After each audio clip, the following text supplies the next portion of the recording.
Durante 5 años, un joven sin estudios universitarios logró engañar a bancos, aerolíneas, hospitales y gobiernos en más de 20 países. Usó identidades falsas, documentos inventados y una memoria prodigiosa para vivir una vida de lujo robando millones de dólares, sin ni siquiera haber cumplido los 21. Esta es la historia real de Frank Abagnale Jr., el estafador que burló al sistema y terminó trabajando para el FBI. Frank William Abagnale Jr. nació el 27 de abril de 1948 en Brownsville, Nueva York. Su padre, Frank Abagnale Sr., era un empresario francés-americano involucrado en el mundo comercial y político, mientras que su madre, Paulette, era de origen argelino-francés. Frank creció en un ambiente cómodo, aunque marcado por la separación de sus padres cuando tenía apenas 12 años. Esta ruptura familiar afectó profundamente su estabilidad emocional. Después del divorcio, fue obligado a elegir con quién vivir, una situación que recuerda como uno de los momentos más difíciles de su infancia. Esta experiencia marcó el inicio de un patrón de escapismo y desconfianza hacia la autoridad. Desde temprana edad, mostró una inteligencia notable, aunque canalizada de forma irregular. No era un mal estudiante, pero carecía de disciplina, lo que lo llevó a abandonar los estudios convencionales a los 16 años. A los 16 años, Frank Abagnale falsificó la firma de su padre para obtener una tarjeta de crédito de gasolina y luego usó esa tarjeta para adquirir repuestos de automóviles que revendía. Fue su primer contacto con el fraude y aunque no fue procesado penalmente, sí fue suficiente para despertar su interés en las posibilidades que ofrecía la manipulación del sistema. Poco después, abandonó el hogar sin aviso con apenas $200. Empezó a viajar por Estados Unidos, sobreviviendo con cheques falsificados. Durante estos años, perfeccionó técnicas de falsificación que pronto lo convirtieron en un experto en documentos. Usaba identificaciones falsas, modificaba impresiones tipográficas y estudiaba cuidadosamente los formatos de cheques y tarjetas. Su inteligencia lo ayudaba a detectar debilidades en los sistemas bancarios, especialmente en una época sin bases de datos centralizadas. Una de sus identidades más conocidas fue la de copiloto de la aerolínea Pan American World Airways. Usando una licencia de piloto falsa, un uniforme obtenido mediante engaño y una placa que él mismo fabricó, logró hacerse pasar por piloto comercial.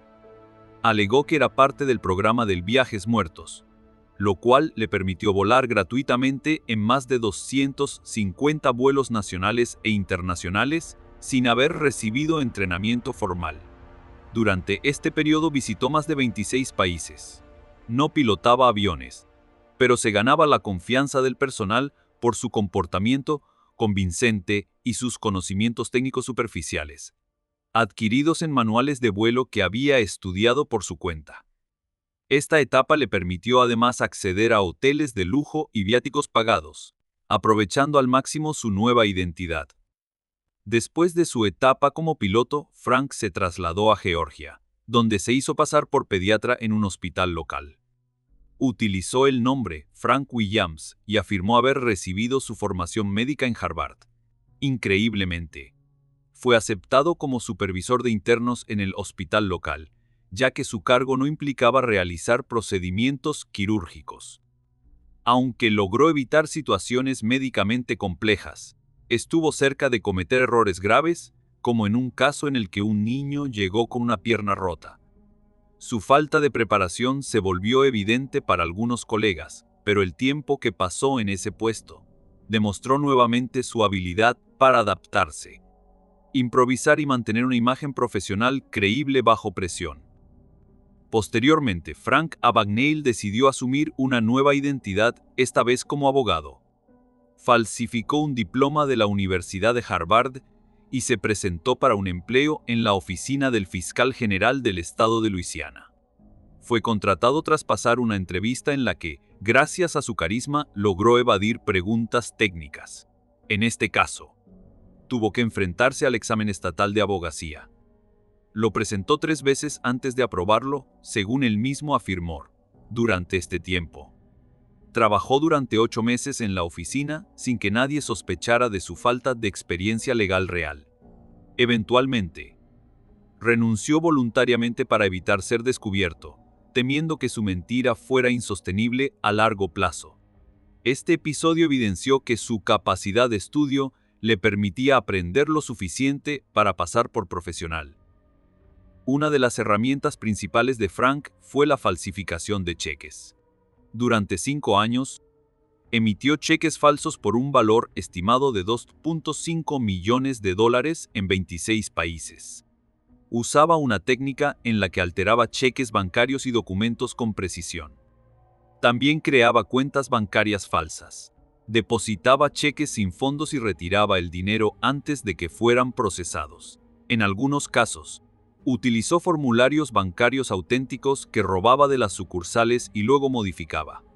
En otras ocasiones, convencía empleados bancarios de que era un inspector encubierto del gobierno o de la propia institución, logrando así manipular la información interna.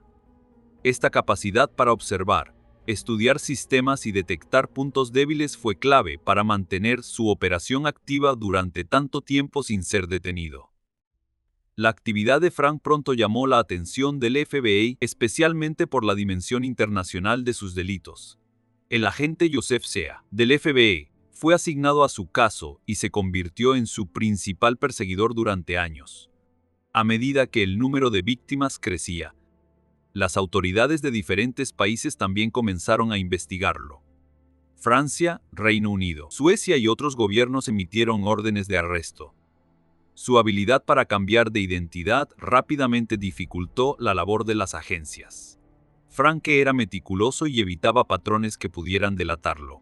Durante su tiempo como fugitivo, utilizó más de 8 alias documentados y numerosos documentos falsos.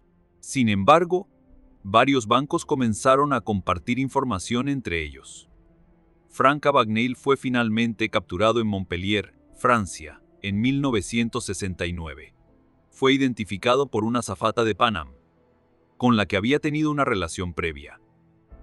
Las autoridades francesas lo arrestaron y lo condenaron por fraude bancario. Pasó 6 meses en una cárcel francesa, donde las condiciones eran duras y las celdas carecían de servicios básicos. Luego fue extraditado a Suecia, donde fue condenado nuevamente por fraude. Cumplió otros 6 meses en una prisión sueca antes de ser deportado a Estados Unidos. Allí fue juzgado por múltiples delitos relacionados con cheques falsos, fraude de identidad y evasión de la justicia. Fue sentenciado a 12 años de prisión federal, aunque su cooperación posterior con el FBI le permitió obtener beneficios importantes. Tras 5 años de prisión en Estados Unidos, el FBI ofreció a Frank un acuerdo para colaborar con ellos como consultor en delitos financieros. A cambio, sería liberado con libertad condicional. Aceptó y desde entonces ha trabajado con la agencia, ayudando a identificar métodos de fraude, desarrollar sistemas de prevención y entrenar agentes.